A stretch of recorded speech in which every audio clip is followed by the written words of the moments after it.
This is Prison Stories 101. First and foremost, welcome. We got OG Kunta, one of the guys whose names that, if you're from the city, it just rings and it should ring bells, man. You didn't put in the work, you didn't put in the time. And as we tell these prison stories, before we even get into it, we always like to know the who, what, when, why, and where. Right. So as we do it, I'd like to allow you to introduce yourself as far as who you are. Okay. First of all, brother, thank you for having me on, Joker, my guy. I appreciate that, man. I received this welcoming, bro, with I'm amazed, man. This setup, everything was 100%, brother. I'm OG Kunta, you know what I'm saying? King Kunta, you know what I'm saying? To those who really know what I truly stand on, and to the streets, I'm known as OG Kunta. I'm from Fort Worth, Texas. I'm from a city, I'm from a side of the city called Polywood, Polyhood. That's a neighborhood that's predominantly Crips. 4 Trey and 5 Deuces is the predominant sets over there. You got some 107s over there too, some Hoovers. But my neighborhood is specifically Crip.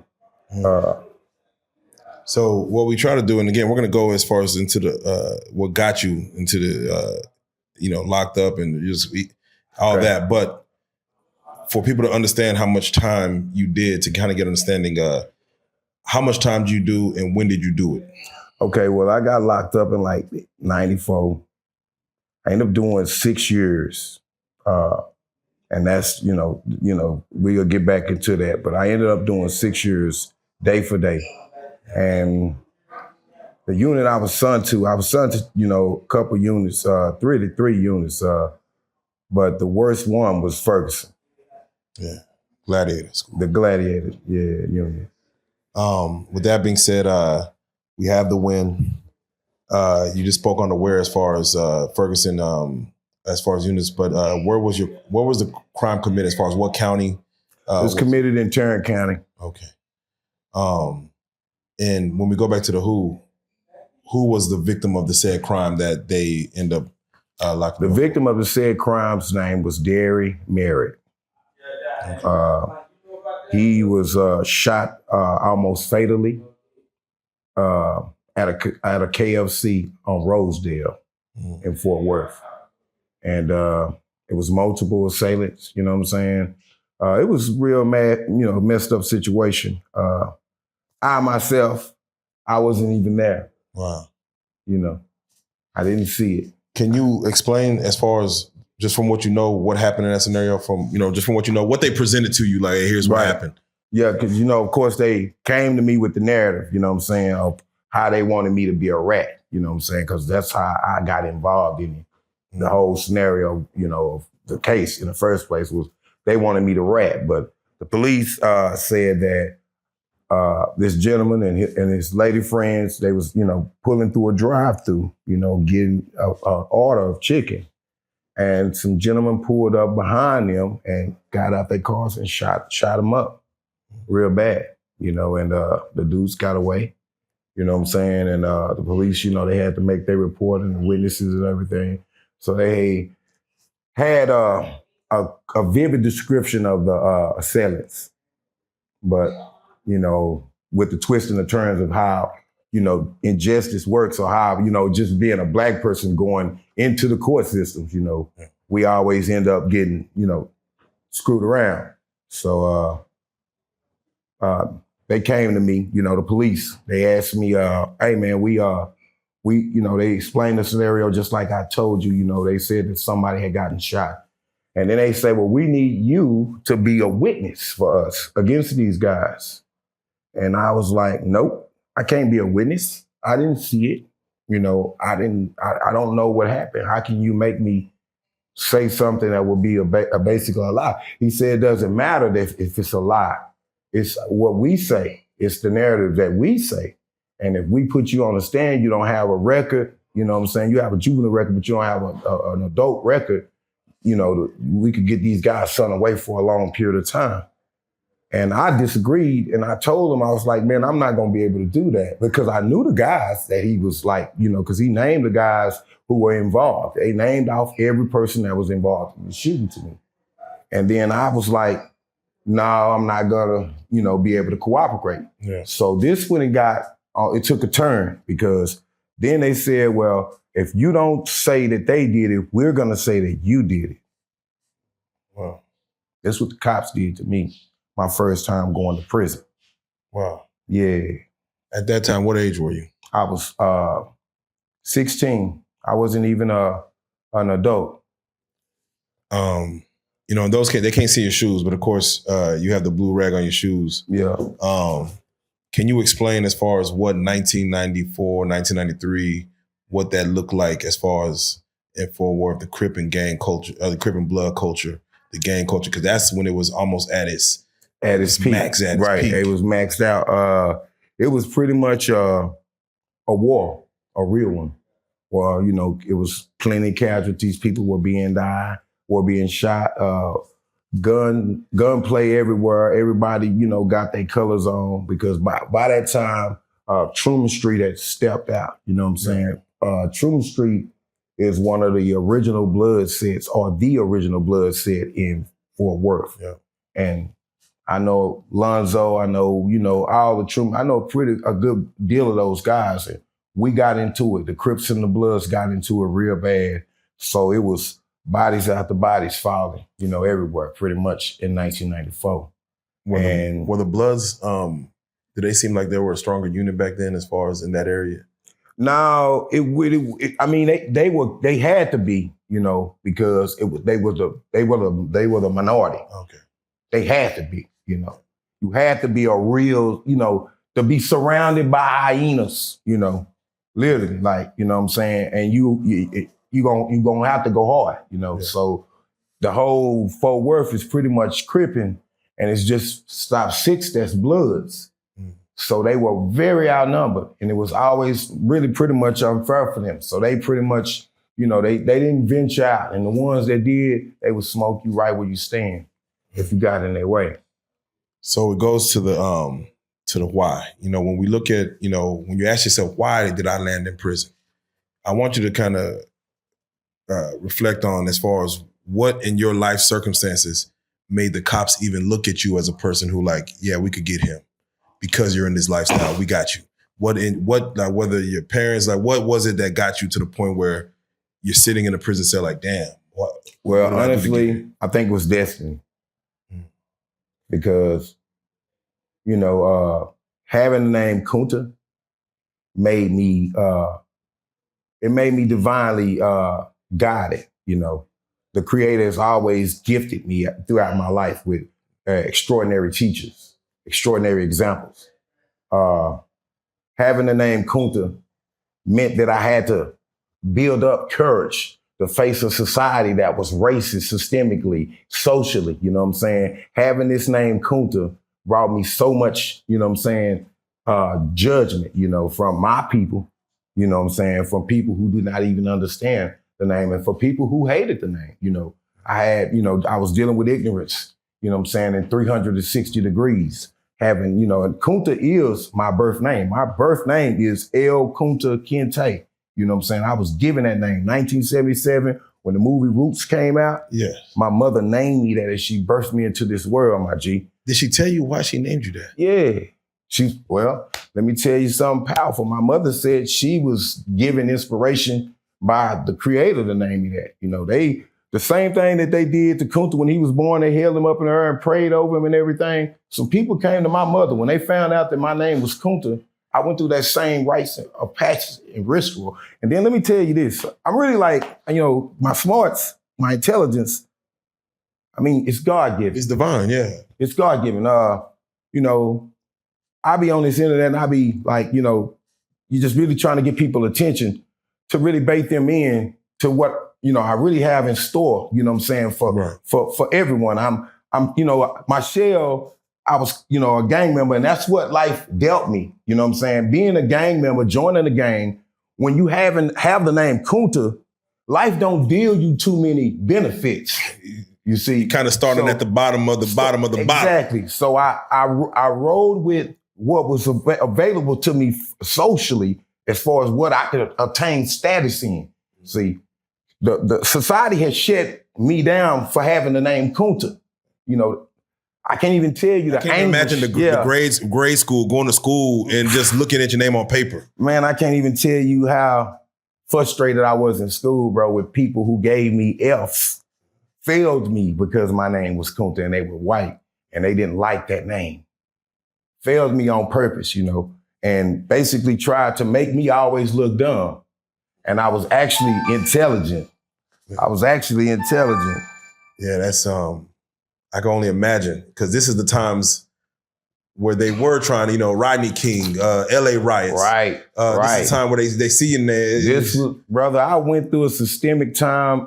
Brother, having the name Kunta, man, I got picked on from the moment I come out of my house. And anybody who knew my name, the neighbors, the kids, everybody, they would call me African booty scratcher. Yeah. I mean, people would ask me, am I from Africa? You know, I got all the stereotypes, you know, and this, you know, it's really like the creator, the Most High, what he does when he sees, you know, what the situation, when God looked at my situation, he knew that I was going to be somebody great. So he put me through things that chiseled me and that made me like a pearl. So I admit my life was full of a lot of suffering, a lot of heartache, a lot of regret, a lot of rejection. People hate me on the internet right now, and they don't know I'm really moving like Elon Musk. I'm moving like Nicholas Tesla up here. No cap, you know. But if people get to know me, they will know. And then everybody that know me in my neighborhood, I'm a pillar. You know, I looked into into spirituality. You know how you take your spiritual journey. When I got to prison, I took a spiritual journey. And really I was terrible at first when I got to prison. I was like, could you imagine being an innocent man and then they turn you into the zoo, you know, an innocent man, and you're not supposed to make it out of that. You know, here you go with the lines. That's to break you. Man, let me tell you, okay, let me tell you. I'm going to tell you an ugly story. This one is foul. Okay, this one I realized that I had power with my tongue. You know, when the scriptures speak about taming the tongue and having power with what the words you speak. Yeah. I was in the county and it was a group of skinheads in the pod next to me. I was on 26D and they was on 26C, and this is in the old side of the jail in the county of Fort Worth. And they had these white boys. They really wasn't segregated, but they had them enough in there where they felt like the numbers were, nobody would punk them out, you know. One night they made a racist joke about, a melanated woman, you know what I'm saying? And they said, well, what's the difference between a black Cadillac and a black girl? Bro say, I don't know. I know they both ride nice. And I was enraged by it. So I woke up all the brothers over there. And I say, man, these guys over here are skinheads, man. Y'all need to bust them up, you know what I'm saying? And if y'all really love black people, you know what I'm saying, and y'all really believe in the revolution, then let them have it, because they don't probably need to be, you know what I'm saying, around us no more with those type of jokes. So the brothers got up, man, and they beat the brakes off every white boy over there. I'm talking about beat them up so bad, bro, that where they was green, yellow, purple, blue, black, orange, red, and some more colors. And come to find out, they was over there raping this white boy who was actually what they call an N-word lover. You know, they was raping him. So they really got what they deserved. But by the time they looked into the damage, because, when they come in, the police come in, they got to come and do a walkthrough and look at everybody's face to make sure everybody's not beat up and nobody's getting beat up. So by that time, when they walked through to see the white guys beat up, they called in all the people, to get them out of there because they was all beat up, right? Yeah. And they got all the beat up white boys. By that time, the white boys, as they was leaving, they was cursing me out. Like, we hate you. We're going to get you, you know what I'm saying? Blah, blah, blah. And I'm laughing at them like, yeah, that's what y'all get. I bet y'all won't say nothing else. So they tell the warden of Tarrant County that I was the one who incited the riot, right? And I was the one who got them beat up. So the warden comes to my cell, to my what you call it, and say, where is the nigga Kunta? White man, pale, gray hair, wear his glasses. I'll never forget his face. He probably dead by now. It's been so long, Yeah. And that time he was very old. But he came and said, where's the nigga Kunta? And then, me, I'm horrible. I say, here I am. I just got through effing your mom. That's what I told him. So guess what he did? He took me to 19A, where all the Bloods were housed at, and put me on the tank with them. Wow. Yeah. How did that turn out? Bro, it was horrible at first because the Bloods, automatically they segregated because there's so few. So when they finally run into a Crip, it's like you finna get the worst of the worst. You finna get piss thrown on you. You finna get poop thrown on you. People finna make spears and try to stab you. And I got all these threats, like, we're gonna spear you when you come through here, because I'm a Crip. I'm never gonna stop being a Crip. So when I was moved over there, they like, who was that in 10 cell? And I'm like, OG Kunta. I didn't say OG, because I went OG then. I say Kunta, and then what you bang? It's like, 8th Street Crip. Oh man, they went to kicking on the thing, talking about I was never gonna get no sleep. They were gonna make noise every day. They was gonna keep me miserable in there, bro. But then one of the brothers, Loc B, shout out to Loc B. He was from Como. Yeah. He told all of those brothers in there to be quiet. He said, man, don't y'all see something's wrong with this picture? He said, why would they move him over here? And they know what he is. I know he on gang file, just like we are. So they gotta be trying to make us hurt him on purpose, bro. So, he was a conscious brother. Yeah. And he was like, man, let's not fall into the trap that they setting for us to harm this brother. Because he gotta be somebody important, because I ain't never seen him do this.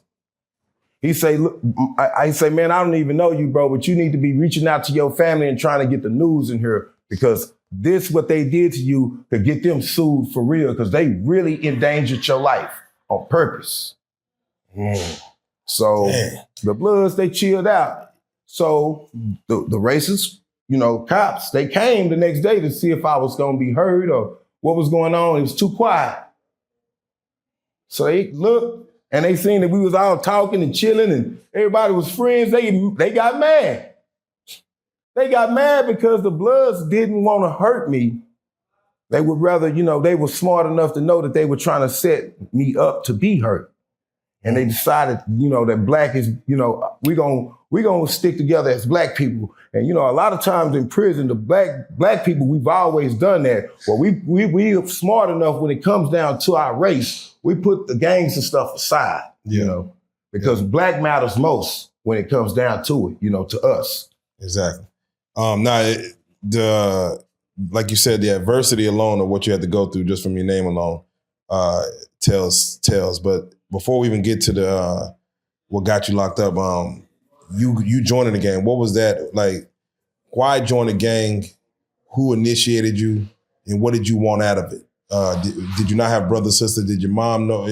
What was it about it that got you in that end? Well, honestly, for me, I think it was always in my DNA and RNA to be a leader.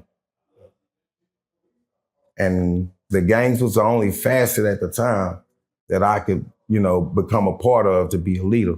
I was influenced by, the gang culture by associating with someone that was from that gang, because he was like a super Crip. My big homie is Hoover Dre.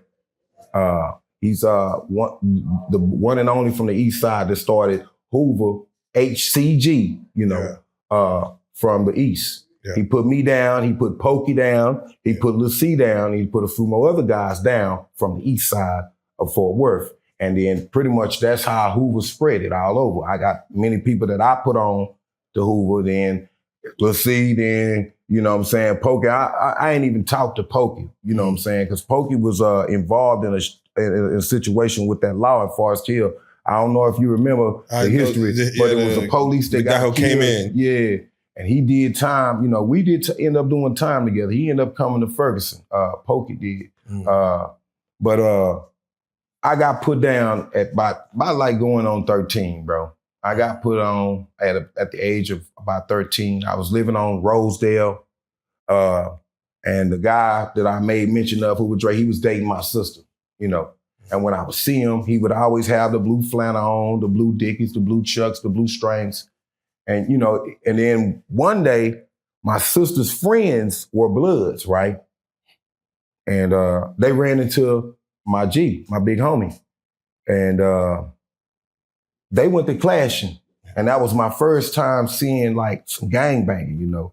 Yeah. Because he went to, you know, hitting them up and, you know, dissing they said, and they went to hitting him up and dissing his said. And yeah, they were Bloods from Cali, and he was a Crip from Cali. And they had a clash right in front of me. So that kind of like, that was it, you know. Yeah. Like, I understand what I need to be doing, you know what I'm saying? When I seen that and I seen how he, you know, was 10 toes, because it was like 3 of them, you know what I'm saying? And he was by himself.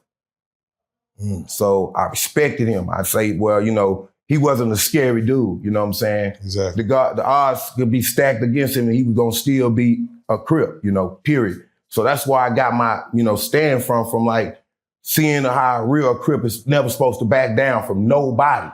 Exactly. And that's kind of like the culture of the Crips in Texas, you know. We don't back down, you know. You run into a Crip, you gonna get what you're looking for, you know. All right, so as far as, you know, you fighting the trial, they actually hit you with, hey, if you don't tell on them, we're going to put it on you. So that's what they got you in for. That's what they got me for, brother. The trial itself, was it a quick one? Was it who was there for your support and how It was unfair. I'm gonna make mention of this document, you know, because I'm gonna drop a jewel on everybody. It's called the fruit of the poisonous tree doctrine. And under the fruit of the poisonous tree doctrine, when the due process is violated, when proper procedures as far as you know what I'm saying, arrest and everything is violated, it nullifies the case. It nullifies all the evidence. But looking at the word, you know, looking at the phrase, fruit of a poisonous tree doctrine. So this means that the corruption of the police force, which was racist, you know what I'm saying, and they basically locked me up and gave me a case for just basically for the hatred of my name, qualifies me to have a lawsuit against them. You know what I'm saying? I have not sued the city yet. I have not sued the city of Fort Worth. I've just basically been trying to gather evidence. I've been trying to track down some of the family members of the case, because the case that I'm on is way, it's foul, brother. It's so foul. The police, they lied. They just dry lied. You know, they just basically fabricated the whole case. They knew the killers. They knew who did it, you know, and they let them go. They let the killers go and kept one of the guys and told him that if he would say that I did it, they would let him go as well. Yeah. That's how that worked out, brother. The system. And this is in the 90s, so I already know. So it was ugly. They could get away with things like that. Right. Do you remember them saying guilty, them giving you the time they was going to give you? Do you remember that? Yeah, I remember that. I remember vividly. My lawyer name was Gregory Gray. And he told me this. He said, man, they're not going to let you go. And I said, why are they not going to let me go? I'm innocent. I didn't do anything. He said, I don't know. I've talked to these people and they stuck on something that got something to do with your name. He said, but I can get you a small amount of time.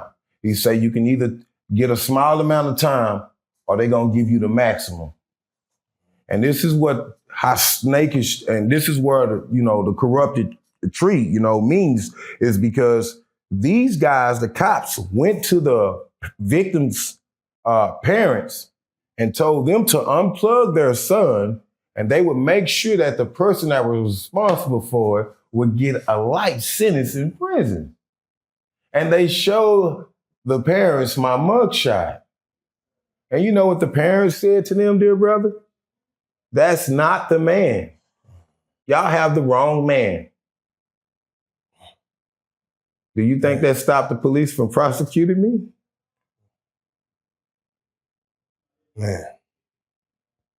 So you can imagine how I felt when I got out, you know, when I finally like did my bid, this false bid, and went to this zoo where everybody was trying to kill you and fight you for pretty much anything, you know, after surviving that and getting out. My sister, one of my sisters, she passed, but she came to me, she hugged me, she squeezed me so tight, and I'm like, girl, okay, it's all right, I'm all right, I survived. She was like, no, I know you didn't do it. I said, how you know I didn't do it? She said, at first I thought you did. Because nobody, you know, didn't tell us the whole story. Because, you know, they had me incarcerated and my family, we didn't have a car. They couldn't get to me. I was just down there in adult jail pretty much as a kid all along, you know. That's how I went until I went to prison, you know.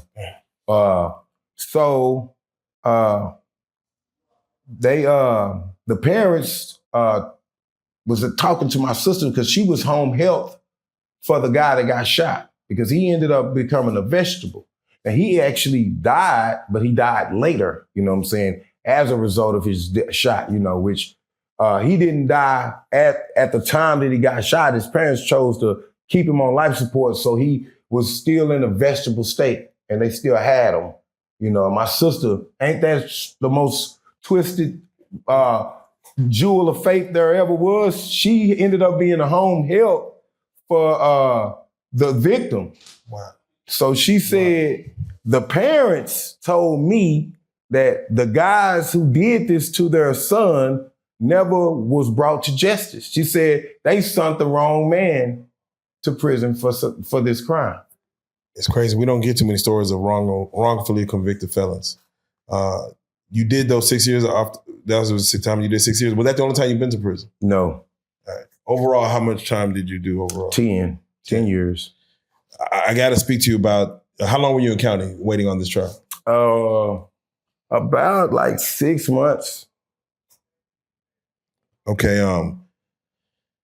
Do you remember your first day walking into the prison cell? And mind you, how prepared were you for it? Did anybody before you got in there prepare you for what was about to happen? Well, this is one of the ones, bro, because now when I first was going to prison, of course, you know, I was nervous. I wasn't afraid because, you know, I was already from a very turbulent environment. Fort Worth was a very turbulent environment. Not saying that I wasn't, but I wasn't like shaking in my boots afraid. I was just, you know, more anxious to see what, you know, what I was going to be living in, you know, what the environment was like.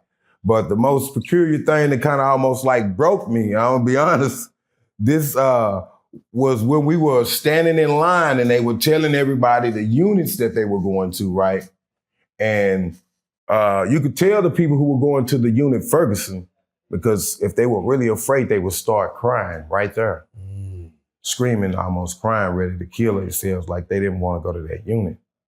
So I seen all these people doing this. I'm in a line and everybody know time somebody walk down, you know, if they go into a cool unit, they ain't saying nothing, or you don't know because they quiet and they walk on. But you can tell when somebody get that bad one, because they, oh no, I'm going to Ferguson. Oh no. And they break it down like, man, oh man, I'm gonna die. They gonna. I'm like, okay, man, I hope I don't go to Ferguson, you know? Yeah. So I go up there and get my paper, and my paper said Ferguson. So that, my heart dropped, bro. I ain't gonna even lie. My heart dropped. I'm like, man. But I didn't have no breakdown like those guys. But then I was, you know, the way they reacted, I knew it was a bad unit, you know? Yeah, yeah. What was it, what was that first day in, and also how quickly did you see your first fight? Like how quick did it happen? As soon as you go in, pretty much. Now, when I first got there, I was new, so I fought. I didn't go to Ferguson first, you know what I'm saying? I got shipped from another unit to Ferguson, And that's when I found out, the first unit I hit was Michaels. Okay, I hit Michaels. I was over there with C-Man, Zoe,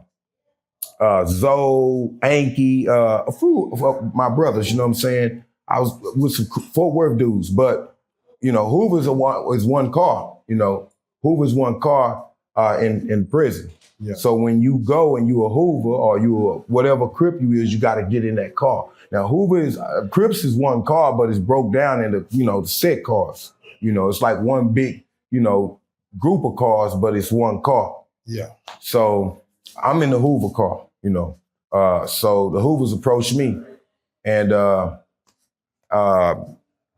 it was bad when I first got there because the Hoovers was really like trying to make a statement. So when you go and you first come, you got to pretty much stab somebody. That's the initiation, You go participate, in a stabbing, to show your loyalty to Hoover. And I was told, to go and stab somebody, and I refused, because I'm like, hey, y'all can't tell me what to do, And half you dudes, I don't even know y'all. So we went, from that, I was considered a rebellion, I rebelled. So they sent, some guys, to fight me, I had to fight 4 guys. I won. Yeah, tell you that much, real life. Come on. No cap. Come on. On the Most High God, look, my guy, Joker, I won. I mean, they came in there. I always had a fighting spirit, and that's really one of the things that you really gotta have in prison is a fighting spirit. And if your fighting spirit ain't out, they gonna bring it out of you as soon as you get there. Believe that. So I already had a fighting spirit. So my fighting spirit was high, and I ran through them dudes because, they kind of like sent it in an order. They had an order. They sent the toughest guy first, and then the least to the toughest guy, and then the guys that didn't really have nothing would last because it was thinking by that time you'd be out of gas so that they, it would be an easier fight because the 2 toughest guys already gave you a run for your money. Yeah. So I ran through them, bro, real life. And I bucked the system, but then I ended up having to fight 2 more Crips, I fought Zoe, and then I fought Anki. And they was, I thought this was the speaker for Hoover. I had to fight him because he was telling me that I had to do what they said, and I'm really a G myself, so you just can't tell me what to do, And just because I came to prison don't give you the right to tell me what to do. Weak guys, they'll fall in line and be like, okay, well, Kunta was never that type of guy. I was always like, I'm gonna do what I want to do, Exactly. And then I face the consequences of those who don't like it. Do the fights be sanctioned? Like when they say you gotta fight, it be like, all right, it be set up. Like, all right, yeah, it's set up. Y'all gonna go in there. Right, 52 seconds. Yeah. It's 52 seconds, believe me. It's all based off the law. It's 52 seconds, 2 people, One dude is a witness, supposedly. But if you beat up the spokesman, the witness gonna get on you, go to fighting on you. And so that's what happened. I beat up the spokesman. And the witness, he went to fighting with me because I beat up the spokesman.